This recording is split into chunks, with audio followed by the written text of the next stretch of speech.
Hi everybody, Carol here. Welcome to my YouTube channel. Today I'm making card number 9 of 10 from the Simon Says Stamp July card kit, and I hope you'll enjoy.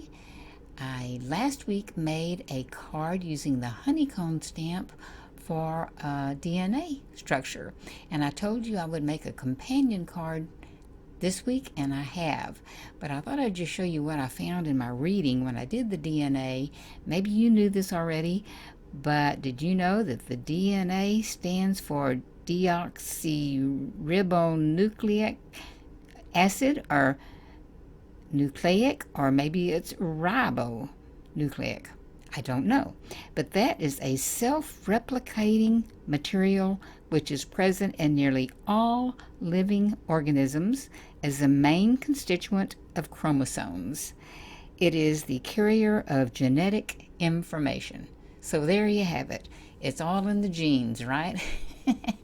And that's what our DNA is. So I just thought I would share that because I hope you understand it better than I do. But anyway, so today's card is going to be about genetics and the family, and you'll see in a minute what I'm talking about. I'm using these two very simple little Sizzix embossing folders for picture frames, and one is rectangular. I've got the orange there. I've already run it through the machine. The other one is oval shaped, and I'm using yellow here, but I use different colors, and you'll see that as I pull them up. I went around the edges of these frames with some colored ink and a makeup sponge to highlight the embossing, and I'm just showing you some of the mistakes and ins and outs of what I did. On the far left I used white, but then I didn't think it showed up enough, and then I knew it would be against a white background, so but it's all about experimenting. I cut a little rectangular sheet to go inside the picture frame so that the ink would not get on the inside of the picture frame, and I did the yellow one with orange. Then I went back with some neutral ink to do a little shading. This is more fun than anything, just to kind of play around and try to get some more highlights and little interest there. And so that one has some orange and some neutral ink and kind of going back and smoothing out the lines. The oval here on the orange wouldn't show up so much, and I cut a rough oval there to fit inside that and use the neutral ink to go around it. And I had tried the white and it didn't show up, so I'm going back over it. Inside of each of these frames there is a little raised edge, and on some of them I colored the raised edge. Some of them I left that edge uncolored. So you know, just whatever you think looks good, and maybe have a variety. So that one I got the ink on into the picture frame itself inside, so I didn't use that one, but more than anything at this point I was experimenting with colors, and you can see you can just use scraps. But then I went back and cut them out because I'm going to mount them on a white background.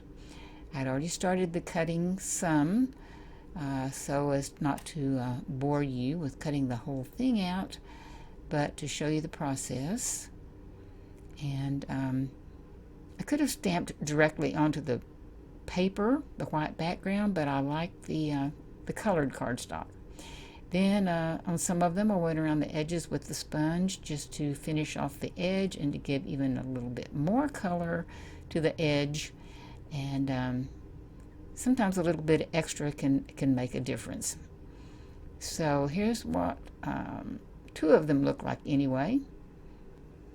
Now we're going to get into the stamping, and I'm going to use some different bees.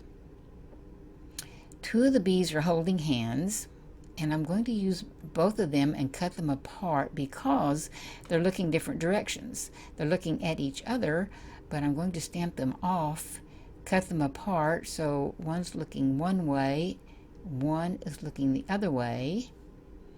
I'll stamp them twice, as I typically do in case there's a mistake or one stamps off better than the other, or to use in the future. And then I'm going to use one of the bees that is looking straight ahead. And these are some I have already stamped and started to color. And I try to keep the coloring short and sweet. But I use 3 colors, the yellow for the face and some of the stripes. And every other stripe yellow, every other stripe black. And then I go back and highlight. I didn't do much coloring on those, so I'm filling in and making it darker. I will use an orange to go around the faces just for shape and shading, and add a little more color. I think it looks better. And then the black, you will see in a minute. I use the Zig Millennium pens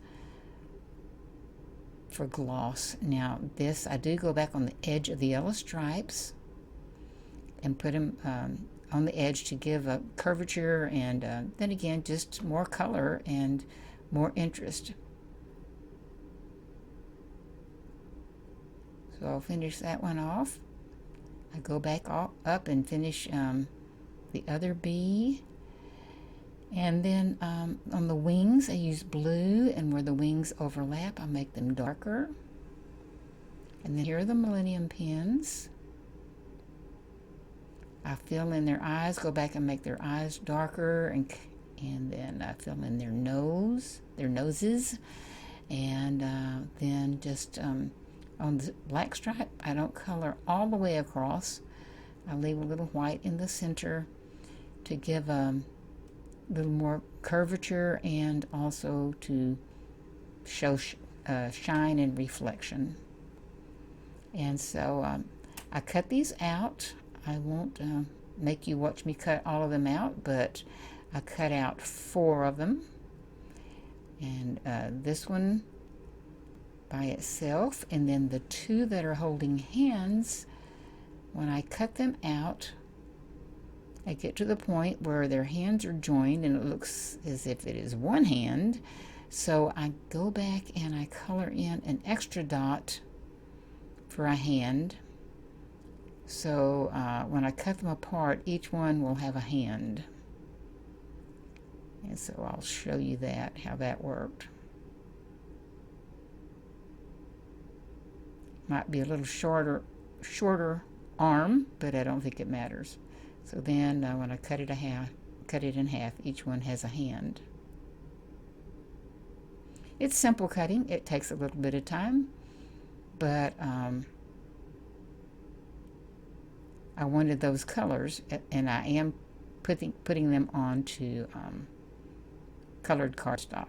So there you go. Now one thing I want to show, I didn't show using it, but there's this old Stampin' Up! Stamp set that's a Christmas stamp set with a variety of little expressions right here, and I'm using the one from Our House to Yours, because this is going to be a family type card, and I thought on the inside of the card that might be kind of cute to say from Our House to Yours. Or if you had one that said from our family to yours, that would be really neat, but I didn't have one of those. So this is little bitty, but it said what I wanted to say, so I'll zoom it in. Okay, now we're going to go to putting the card together, and I'll show you how all of this fits together. I used Tombow Mono Multi Glue, set it aside to let it dry, and when it does, then it becomes repositionable. And it becomes shiny. It turns from white to a shine. So I have orange and black and white, and now here come all the pieces that I've already put glue on, and they're dried, and we're going to start putting up the photo gallery. So I'm starting with the oval because I need this, it's a little bit smaller size, and I need that smaller size on that side. Then a rectangle, and the third rectangle is out of a mustard colored paper. I want them to be staggered on the wall because of this other little bee I'm going to put down at the bottom, and some writing that I'm going to put down at the bottom. So I'll start with this little bee here, and I'll explain him in just a minute, but he is kind of the master of the house, and he's explaining, or if this were a museum, I guess he could be the curator, and he's explaining this photo gallery. But if it's just your home, it could be you explaining. So we're going to put a different bee in each picture frame. And I decided to use the tweezers because it helps me to see how to place them better. And so that one's looking off to the right. And this one's looking off to the left. The first one's looking straight ahead, and the little bottom bee is the one with the glasses. And so now we're going to start putting name tags. And I just came up with this, and the more I thought about it, the sillier I got, and the more I enjoyed doing it. And I started coming up with these different names. First, I was just going to come up with a first name, and then I thought, no, she's going to be Ma, and he's going to be Pa. So this is Ma B, like B as in Beatrice, B-E-A. And this is going to be Pa Lee B. So we have Ma B and Pa Lee B. And then I thought, uncle, cousin, what? I like cousin. So I thought, well, if he's a cousin, he could be a buzzin' cousin. And I just started getting carried away. Buzzin' cousin DB. And my husband came by and saw it, and he said, you ought to have baby B. And I thought, oh my goodness, you could just go on and on. If you wanted to have a little family album, if you wanted to send this card to a family friend, I mean, your family is friends with their family, or even, and I'm fiddling with these as you can see with the placement. I thought it might even be cute to have a set if you wanted to frame them and give them for a gift, like maybe a new house or a new baby or a new family member. There's been a wedding, and you could just even really continue to add to the family, but it might be kind of humorous to have these more as pictures on the wall. And again, from our house to your house. Now I made this little label, the family bee tree. And I'm just showing, I just drew a line, a pencil line, and then really with a pencil wrote the words out, and then went back with the marker and went over them to get the lines straighter, and then of course went back and erased. So now here is the little person that's saying, welcome to my home, this is my family, this was my ma, this was my pa. It could be grandma, grandpa, great-grandma, great-grandpa, and so forth and so on. Or if you wanted it more like a museum or something, well, this was the such and such family, and this was the ma, and this was the pa. And so I wanted him to have a pointer as in the DNA picture, where he's pointing as a professor and showing how to do something or to work out some sort of a structure or math problem. There, this one is pointing out the portraits and who these people are. And so it's going to be the same theme as the picture before. So they do kind of go together. And I drew it in pencil first to see about placement, and then went back over it with the pen. And I'm just showing that I did do some of those in different colored paper just to see which ones I liked. You can experiment. You can do all kinds of things. This is a large card. If you wanted to make it smaller, of course you could. If you want to write on the back, you can. If you want to mount it onto a card, you would have to splice a card together to get a piece big enough to open and close. But there the two are together. As I said, this is a 7x9, so an 8x10 envelope would be good. I'm out of them. I need to buy some more. But an 8x10 envelope was totally mailable.